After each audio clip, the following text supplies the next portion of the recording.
Welcome to our second annual U.S. Food Waste Pact Town Hall. I am ReFed's Communications Manager, Nia D'Amelio, and I will be serving as today's host and moderator. The Town Hall is a time and a place where we can come together and share a little bit about what the Pact has been up to over the past year and what 2026 will hold. We'll be asking you some questions along the way. Like I said, we'll be reserving at least 20 minutes at the end of our presentation for your questions for us. So just one more time, in case folks are still trickling in, if you want to ask a question, feel free to put it either in the Q&A or in the chat box, and we will collect them. So I am Nia. I am from ReFed, and I lead communications for the U.S. Food Waste Pact. With me today are three of my incredible colleagues. First, Kristen Lee. They are the Director of Business Initiatives at ReFed. They lead ReFed's work on the U.S. Food Waste Pact, and they'll be leading us in our discussion today by setting the foundation for what the Pact is and does. Then we'll hear from Tara Dalton, who is the Circular Supply Chain Manager for the Food Loss and Waste team at the World Wildlife Fund. And she will be sharing where the Pact's focus has been for the past year and some of the new things that we launched in 2025. And then finally, Ann Gartzka will bring us home. She is the Senior Program Officer for the Circular Supply Chain Business Engagement for the Food Loss and Waste team at the World Wildlife Fund. And she will be bringing us home by telling us some plans and future initiatives that we're working on for the next year. And with that, I will turn it over to Kristen, who is going to talk a little bit about the food waste problem, the PACT's place in the food waste ecosystem, and give us a high-level overview of what the PACT does and who its signatories are. So Kristen, over to you. Awesome. Thank you so much, Nia. I'm really excited to be here with all of you today to not only share the 30,000-foot view of our work, but also be able to contextualize the pact within the food waste space. And first, it's really important to start with the basic facts and statistics about food waste so that we can really ground ourselves in the why behind what we do. So according to ReFed's latest estimates, 31% of the food produced in the US goes unsold or uneaten every year. So that's about a third.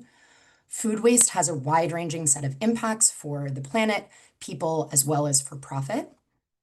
And for the planet, food waste accounts for 10% of the country's methane production, and total greenhouse gas emissions from food waste are equivalent to driving 54 million cars for a year. There's a social impact as well, with an estimated 120 billion meals going to waste each year, which is enough to feed a third of the US population for an entire year. And this is particularly stark when you consider that in 2023, 13.5% of the US population was considered food insecure. So we could feed all of those people twice over with food left to spare. And there's also a massive economic cost to wasting food too, and that's of particular interest to our signatories. So the food that goes uneaten or unsold is valued at 382 billion, which is about 1.5% of US GDP. And for food businesses from farm all the way to retail, that's valued at 231 billion, which presents a huge economic opportunity for food businesses to prevent that food from going to waste, especially given inflation, supply chain reductions, and more. And we have this data by sector. And so these sector-specific numbers are incredibly valuable when we're trying to make progress on reducing food waste. And I'll talk a little bit more in a bit about the PAC's programming around data and benchmarking, but just because we can track the waste by sector doesn't mean that food waste is happening in a vacuum. It's a systems problem, and its causes are complex and sometimes interrelated. And a good example of what I mean is that something we've explored through a whole chain project is on farms. If a strawberry goes to waste in the field, it's not necessarily because that strawberry was inedible or moldy. There are both quality and aesthetic specifications that retailers require for a strawberry to be sold, which means that an edible strawberry can never make it past the farm phase of the supply chain, potentially because it's discolored, misshapen, too small, overripe, or has a little bit of pest damage. And a solution to that specific problem would require a whole chain solution or one that takes involvement from multiple nodes along the supply chain. And we'll talk about that more in detail later, but that's exactly the type of collaboration that we hope to facilitate through the Pact. And by working with food businesses across the supply chain, especially in the middle part that you see there, we help signatories address food waste both in their operations and in these larger systemic problems that no one signatory can really solve themselves. And those are the big opportunities to reduce food waste on a systems level. So I'll formally introduce the pact for the audience just so we all have the same foundation. The U.S. Food Waste Pact is a national voluntary agreement led by the nonprofits ReFed, us, and WWF, and we use the Target Measure Act framework to reduce food waste across the supply chain. We know that just because businesses set targets to reduce food waste doesn't mean that that actually happens or that it's measurable or actionable. So much of our work revolves around helping businesses measure food waste and then act on that data. We work with leading food businesses in agriculture, distribution, manufacturing, grocery retail, food service, quick service restaurants, and hospitality. And we've also welcomed several trade associations and coalitions that help us reach their members in a one-to-many format. So as you can see, the work being done in the food waste reduction space is robust with many actors. We're not the only ones working on this topic by any stretch of the imagination, which is amazing. And this slide doesn't even include the universities, state governments, local governments that are also working to solve food waste. So within the broader food waste ecosystem, the pact aims to catalyze action within the private sector, and we seek to align our work with these other actors, especially around increased reporting requirements on businesses. So what does the pact actually do? We have three major pillars of work: data, collaboration, and pilots. Starting with data, we collect, aggregate, and anonymize food waste data from our signatories on a yearly basis. We then analyze and publish that data in an annual report, which comes out at the beginning of each calendar year. And we do this to benchmark progress, and then we use that data to inform action in the other two categories. Pre-competitive collaboration is formalized in both our topic-based working groups and our industry-based sector summits that Tara will talk about next. And these are quarterly convenings that give signatories the opportunity to talk to one another, to share best practices and common challenges when trying to reduce food waste. These convenings help create the space for ideas, which is where pilot projects are generated. So we run a number of pilot projects each year that try to test and scale food waste solutions. Since our inception, we've focused our pilots in three main solution areas. First, employee engagement, whole chain collaboration, and the newest area, which is low waste events, so trying to reduce food waste in events, which is a big one. We'll dive deeper into the individual projects later on, but there are some great resources that have come out from these pilots, including toolkits for employee engagement, and we have forthcoming resources for low waste events as well as whole chain collaboration. So if you joined us last year for the town hall, you'll notice that we have quite a few new signatories and some in new sectors as well, which we're really, really excited about. In fact, we're announcing a new signatory today. They have just joined us. So I'd love to welcome New Seasons Market to the U.S. Food Waste Pact. We'll be highlighting the growth in that sector in a bit, but I want to showcase all of our wonderful signatories now because they are really the ones that make this work happen. They're the ones doing the work on the ground, and we're so thankful for their involvement. They really make a difference through waste measurement and collaborating with their peers and piloting the solutions. So just a big round of applause and thank you to all of our signatories. If you're a food business watching today who's not yet a signatory of the U.S. Food Waste Pact and you're interested in getting involved, please feel free to reach out to me. I'd love to have that conversation. And my email will be coming to you in the chat momentarily. And with that, I'd like to pose this question to the audience. It's one that we asked last year as well, and we'll likely continue to ask year on year, since your answers really help us guide our work and understand the broader landscape. So with that, what barriers or challenges are interfering with your ability to address food waste within your organization or those you work with? You can go ahead and drop your answers in the chat.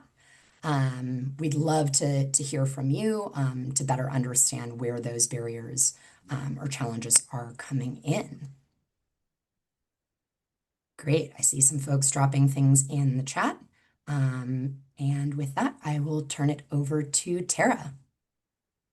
Thank you, Kristen. And folks, please keep putting your answers in the chat. We love hearing that feedback. Again, as Kristen said, it really helps kind of set the landscape for us. So I want to take everyone through our programming broadly, but I want to also dive deeper into a few milestones and projects along the way. And Kristen and Anne are going to be jumping in to help me with a couple of colorful deep dives. So first, let's start with our signatories. So here again, you'll see the signatories of the US Food Waste Pact. And as Kristen mentioned, there are a lot more signatories than there were last year. We've added 12 since last year's town hall. But I did want to highlight a few new sectors that we've started to engage with. So the first is the quick service restaurant subsector. This is a group that we've been really excited to engage with, and we welcome Starbucks and Wawa this year, joining Chick-fil-A into the pact. All three of our QSR signatories are real leaders in food waste reduction, and we're so grateful to their hard work in this area. We also welcomed Hilton this year, our first signatory in the hospitality subsector. They worked on our low waste events pilot with us, and reducing food waste in events is an area where we'll be growing more in 2026. We're grateful to have Hilton leading the way and hope to see other hospitality members joining soon. And very recently, we welcomed Western Growers Association to the US Food Waste Pact, which is our first signatory in the grower space. A lot of our whole chain pilot projects have included the farm and agriculture sector, and Western Growers was actually part of the second phase of our strawberry whole chain pilot this past year. With so much waste happening on farms, it's really critical to have a partner like Western Growers that works with so many farmers across a large region of the country. So we're really proud of the work all of our signatories have done this past year, and we look forward to seeing where this will take them in the future. 2025 was the first year that we collected and published national food waste data, creating baselines for retail and food service. This data is best in class, and it allows not just our signatories in these sectors to benchmark their progress, but businesses across the food system. Measurement is key to inform the action that takes place in our other two programmatic pillars, collaboration and pilots.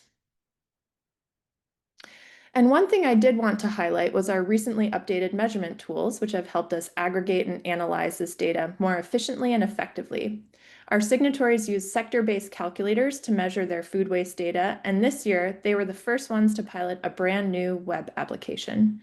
You can see a few screenshots here. This new tool has an in-app resources and instructional videos, and it's got an improved user interface that's easier for businesses to use.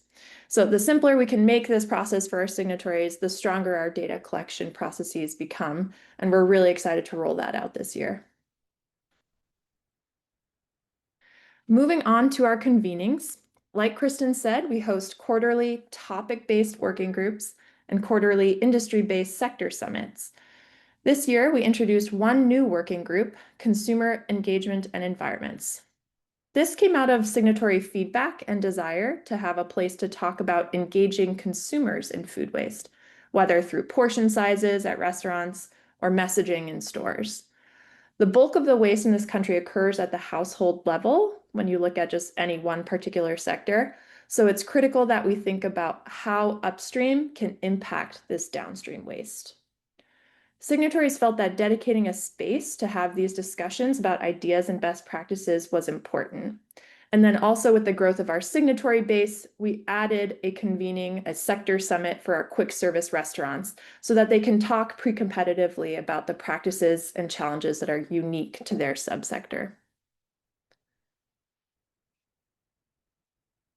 I think you can go on to, oh, and there are two more things I want to highlight here. The first is our presence at Climate Week. We hosted our first ever invite-only executive roundtable, which was an opportunity for high-level leaders of signatory companies to get involved in the food waste conversation. We discussed existing business headwinds and challenges and how addressing food waste can be part of the solution to a myriad of issues.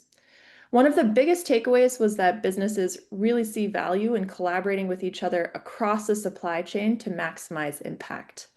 We just published a blog about this if you want more information, and it was again, just saying very insightful. We hope to host more of these in the future, and we really appreciate all of the businesses who joined us. And then the last thing I want to touch on in this section is our work with the Global Food Pact Network, which is facilitated by our friends at WRAP. You can see from the map here that there are 10 different food waste pacts across the world that are part of this network, and we're proud to be a part of it. We've already shared some of our resources with other pacts, and the other pacts have taught us likewise about their practices. So it's been a great place to exchange ideas and collaborate with each other. We get to participate in that collaboration and that we try to facilitate with our signatories, and it's been great to be a part of. One of the things that we've gotten to share with the other packs is our work in employee engagement. After 3 really successful employee engagement projects in the manufacturing sector, all of which reduced food waste by over 50% through simple employee-generated reduction ideas, we released the Employee Engagement Toolkit this year. So I want to bring my colleague Anne to talk a little bit about the toolkit and where our work in this area currently stands. Thanks, Tara. Hi, everyone. I'm Anne. I'll be showing up again a little later as well, but wanted to start here to give you an overview of the Employee Engagement Toolkit. In short, it's a really robust set of resources that any business can use to run a successful program. Doesn't matter if you're in manufacturing and retail and food service, there are resources available for all of you.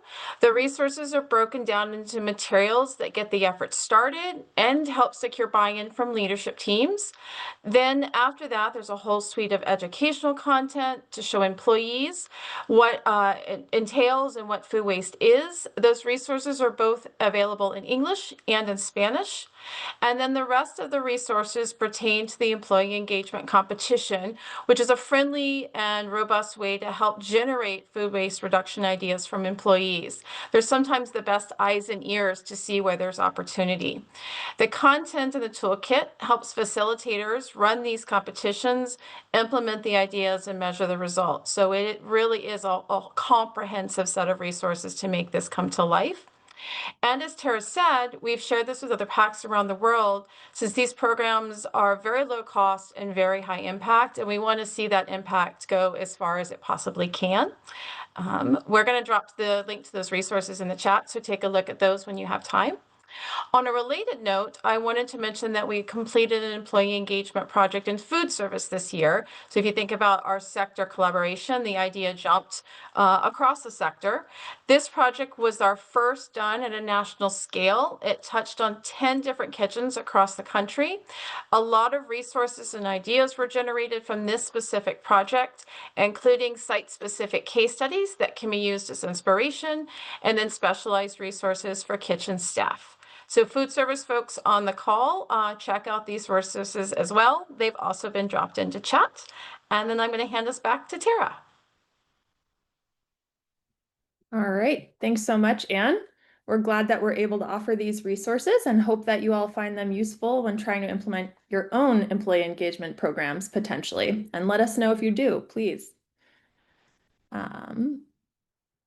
So moving on to our whole chain projects. We piloted 4 different whole chain projects this year, and they all have case studies that are forthcoming, so be on the lookout for those. By whole chain, really, we mean studying where the waste hotspots are occurring for a single commodity from farm to retail or consumption. So these illustrate our phase 1 whole chain pilots, and these first phases are designed to find those food waste hotspots. The second phase is to find solutions. So we ran 3 of these this year based on signatory feedback and interest. Ground beef was our first in the meat category, yogurt our first in the dairy category, and then a banana whole chain as well, since they're the #1 fruit commodity in the world. And I will say that I definitely learned a lot working on the beef and yogurt whole chain case studies.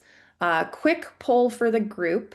If you were buying ground beef in the grocery store, would you prefer beef that was a cherry red color or purple gray? Go ahead and put the answer in the chat if you like. And as you do, yeah, I'm seeing some red here, red, red, red, red. Well, you're not alone. It turns out that consumers strongly prefer the cherry red colored beef, believing it to be fresher. However, the red color indicates that the meat has been oxidized. So it gets oxidized when it's packed in those types of tray that have like the overwrap packaging, right? And that kind of gap between the meat and the packaging. Whereas vacuum packed, these kind of like bricks of beef that you might see, keep the beef a purple gray color in that anaerobic environment. But that anaerobic environment leads to a much longer shelf life. So, one takeaway we've been exploring as a result of our ground beef study is the implications of switching to more vacuum packed beef and how we might change consumer perceptions of the color. So stay tuned. That's just one example of one of the learning outcomes that came from our whole chain projects. And as we said, those final case studies on beef and yogurt, you can expect to come out in the next several weeks. And we'll announce the release on our LinkedIn, so please do follow us.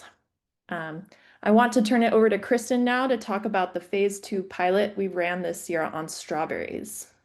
Yeah, absolutely. Thanks, Tara. I'm so excited to talk about this. This has been a project long in the making, and the results will be published soon, so definitely something to look forward to. About a year and a half ago, we published the results of the phase 1 whole chain project for strawberries that identified waste hotspots in supply chain. And we found that 25% of the strawberry harvest is left in field, in part not due to not meeting the strict aesthetic specification that retailers have. And as I mentioned previously, an edible strawberry may never make it off the farm because it's discolored, misshapen, too small, overripe, or has a little bit of pest damage. So one of the recommendations that came out of that project was to pilot a new fresh strawberry product line that incorporates imperfect berries. And initially we had envisioned this as a retail project, but it soon became clear that this product could be really successful in food service. And retail operations have such strict aesthetic standards, in part because consumers view the product exactly as it leaves the field. Strawberries are literally packed in the field into the same clamshells that you see in the grocery store.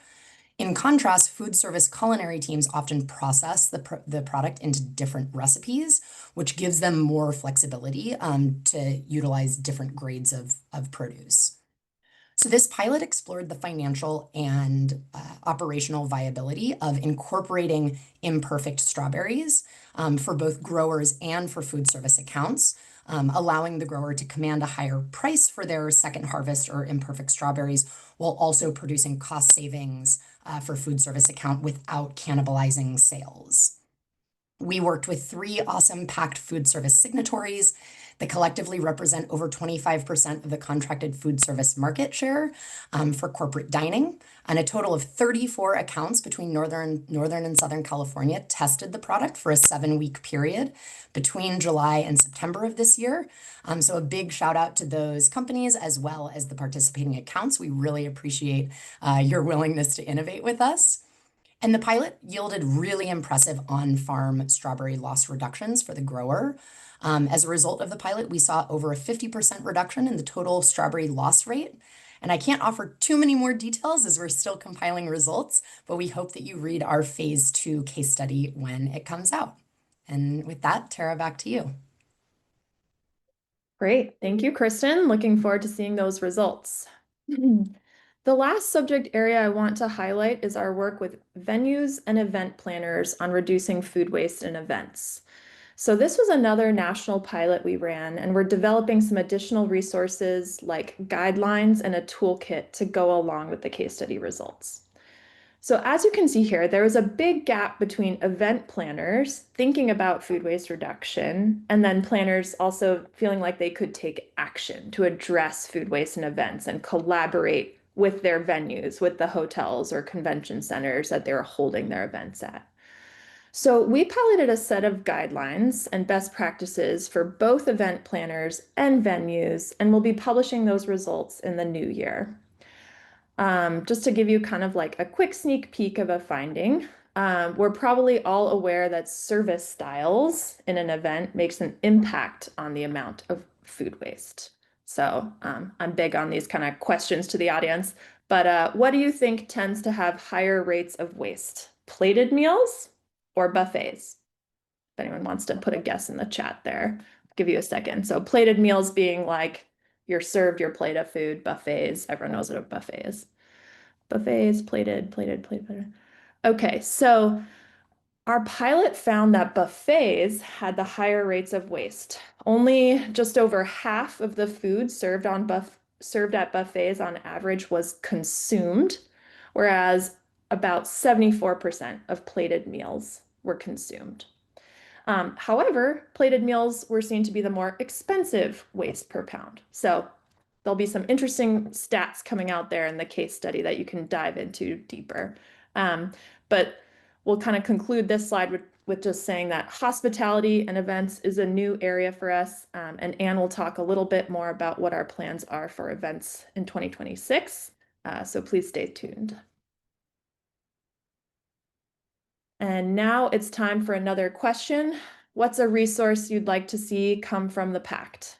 This could be a case study or a toolkit or guidelines.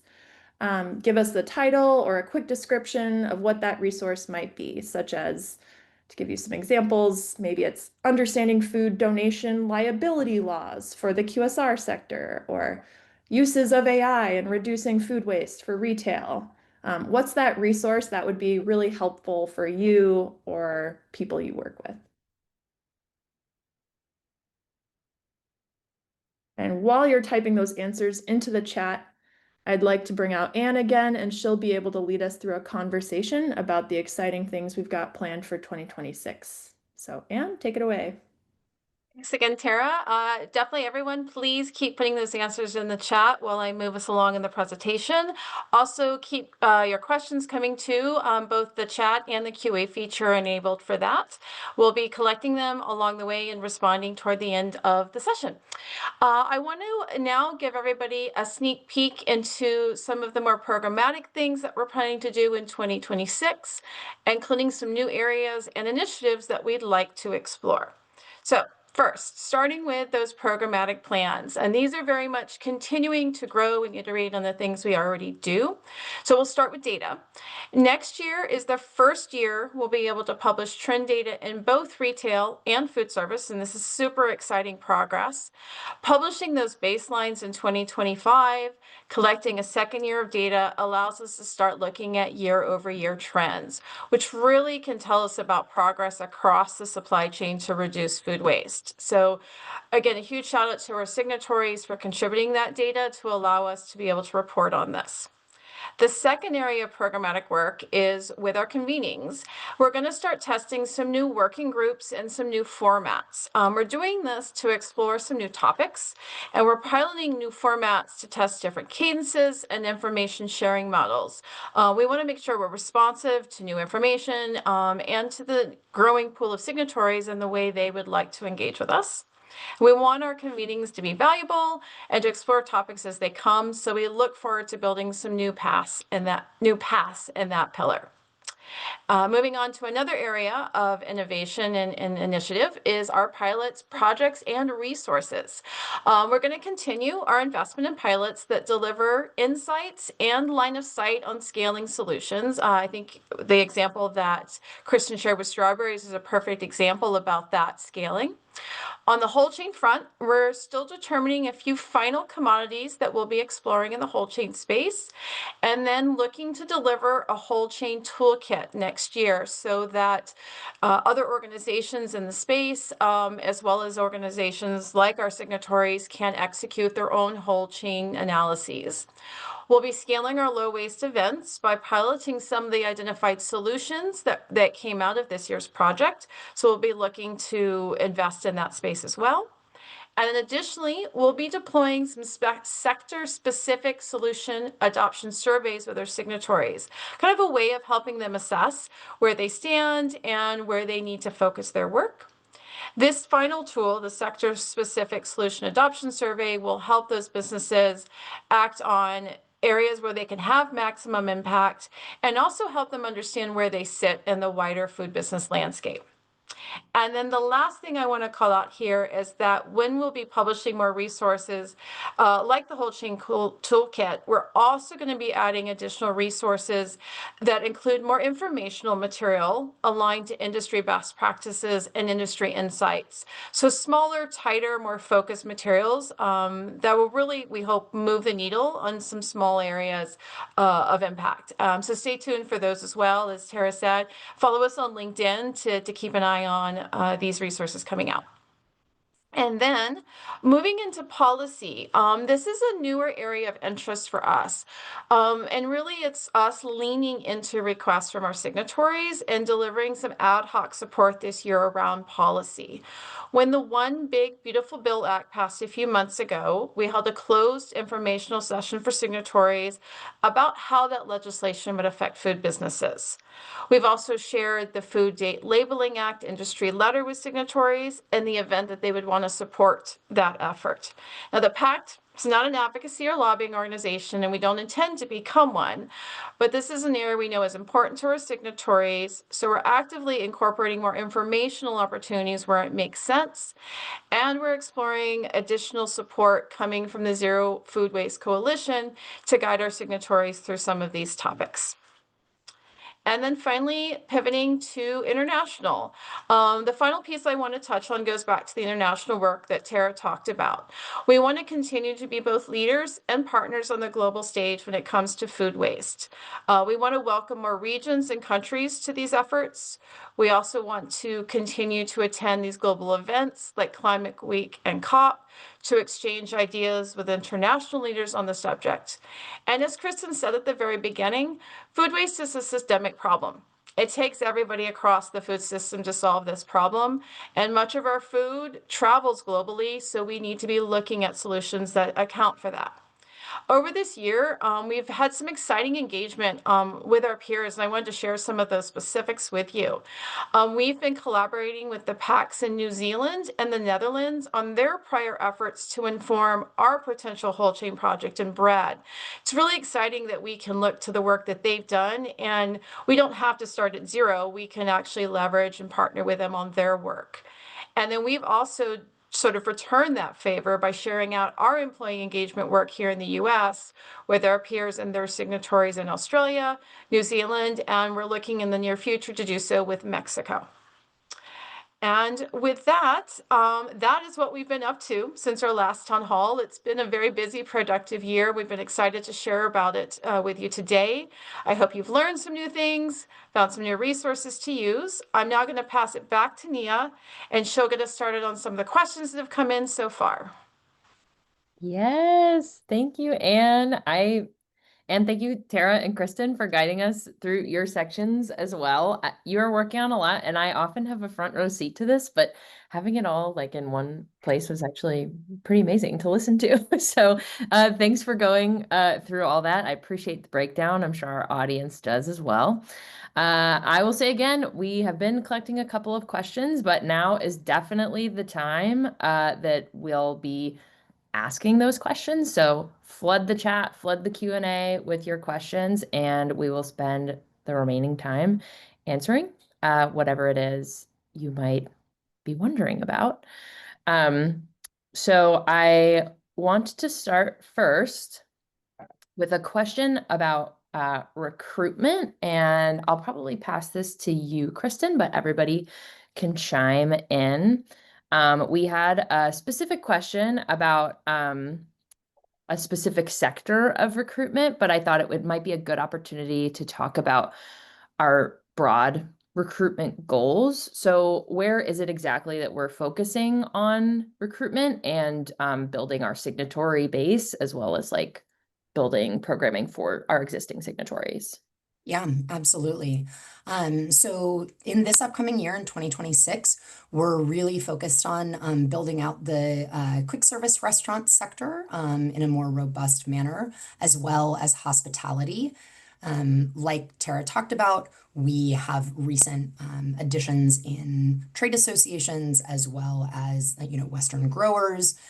So we are looking to really ensure we have representation across all nodes of the supply chain, but really focusing heavily on the grower producers, QSRs, and hospitality. There's also so much benefit in the coalition partners and trade associations that have joined us. For example, Healthcare Without Harm. They are a signatory to us within food service in the healthcare space, but they represent hundreds of hospitals. So it's really great to have a one-to-many partner that can help bring the resources as well as the feedback from their members to us. So that's a little bit more about our recruitment efforts. Awesome. And Tara, do either of you have anything to add or? No. No, very well said, Kristen. Thank you. Cool. Awesome. Also for probably Kristen, but anyone can chime in. We had a question specifically about the strawberry pilot. And I'm going to read it verbatim because it's pretty specific. So the strawberry pilot mentioned higher prices for imperfect produce while saving money for chefs and not cannibalizing existing on-spec sales. Can you share a little more about how that was facilitated and what mechanisms were in place to create those successful outcomes on both sides? Yeah, absolutely. That's a great question.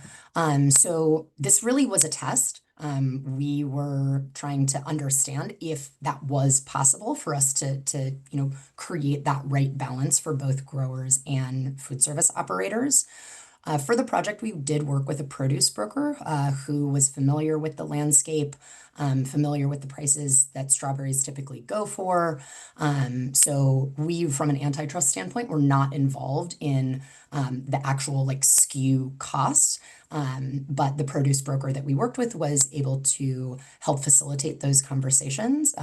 And we're seeing very positive results as of right now that we were able to achieve both increased revenue for the grower and reductions for the accountants in food service. Cool. Hopefully that answered your question, the person who asked it.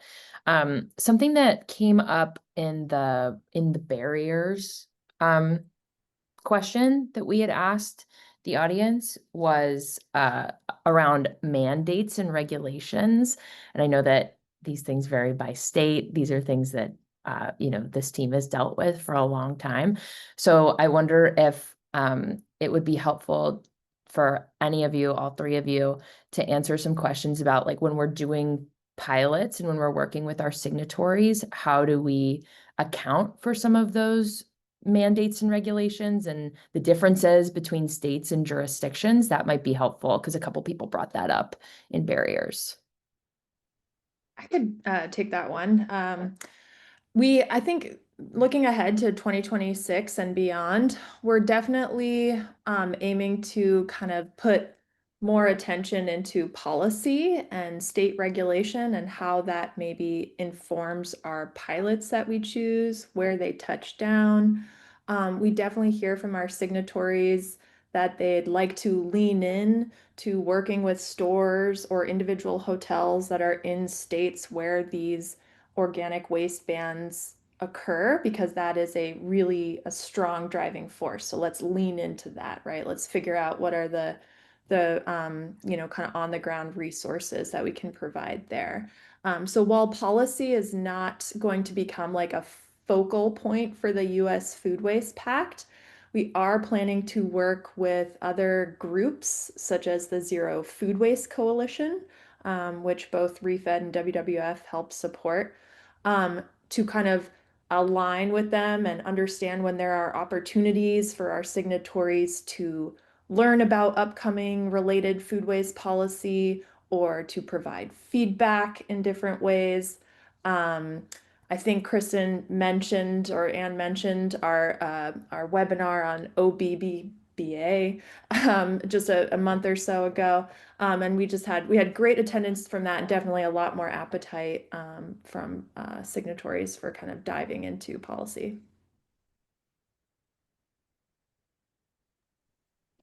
Awesome. Thank you, Tara. Something else that came up in the barriers and challenges, I'm going to combine a couple, were questions and concerns around packaging and also shelf life. I know that like Tara, you talked about the ground beef case study, and I will also give another peek behind the curtain. There's some packaging stuff in the yogurt case of upcoming case study as well. So I know that we haven't maybe done like a specific pilot project on packaging and shelf life, but that's something that comes up in our whole chain projects. Any future like resources or insights related to packaging and shelf life beyond the case studies? I'm happy to jump in again. Yeah, I think it does come up a lot because oftentimes, the companies we're working with, they have strong food waste reduction targets, and they also, many of them have strong plastics, right, or materials use reduction targets as well.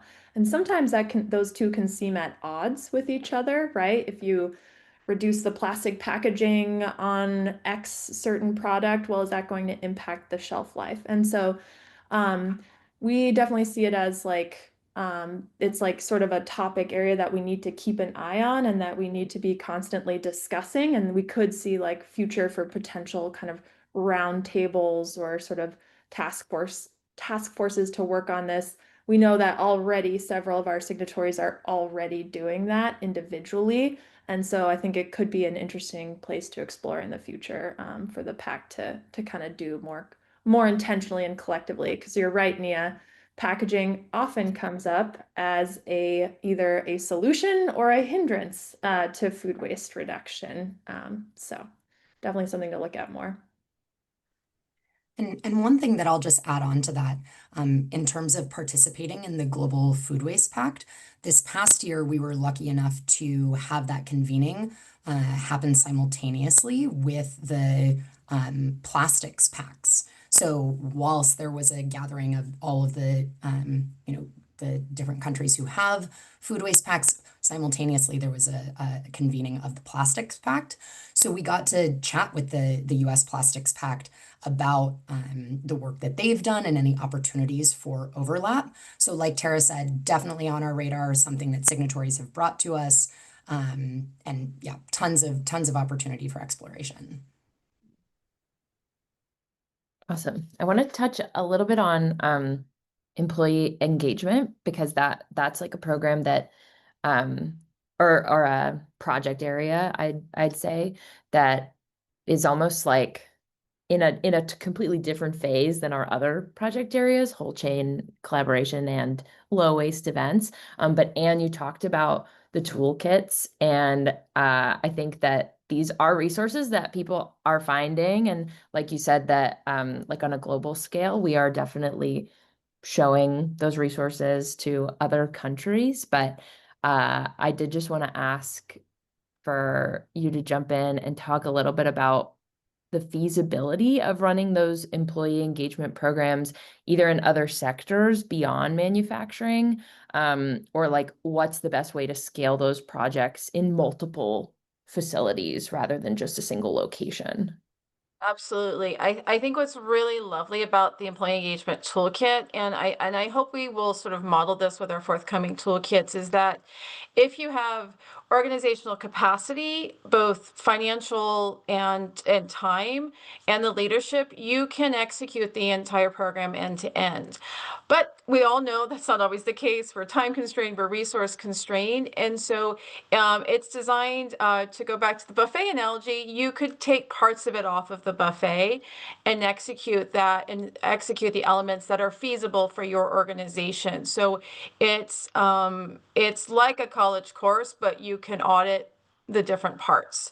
So I'll give you a very specific example of one thing that is probably one of the most easy things to pull off the shelf, and that is a gimbal walk. And it's a concept that comes out of lean manufacturing. It comes sort of built on Japanese manufacturing methodologies, but it's where you use the tool of observation to walk. You can walk the store floor, you walk the facility floor, you can walk the farm, you can walk the distribution distribution center, but it's the tool of observation to identify opportunities where food waste could be addressed by walking, learning, talking to the associates that are involved in the food. That's an example of a very simple, and very feasible element, in addition to the entire suite of tools being available and being feasible, provided there's time and resource. And like I said, we hope to sort of model that with our future resources, knowing that not everybody has capacity. So we want to make sure these things are accessible to both large and small organizations and both time and money constrained organizations. Thanks, Nia. Thank you, Anne. I'm going to do a last call for questions, and then I will ask an additional question, talking slowly in case anybody wants to send a last minute question. But this is a future-oriented question for all three of you. And it's inspired by a comment in the chat earlier from one of our signatories, actually. And this comes up a lot throughout our touch points with folks throughout the year. Are there any plans for future pilots or other projects that are focused on food redistribution, finding those secondary channels, or even food donation? Logistics. I know that someone brought up funding transportation. So that's something that seems to come up a lot. And it's not usually like the main focal point of some of the pilot projects, but occasionally comes up in them. But I wanted to ask that question.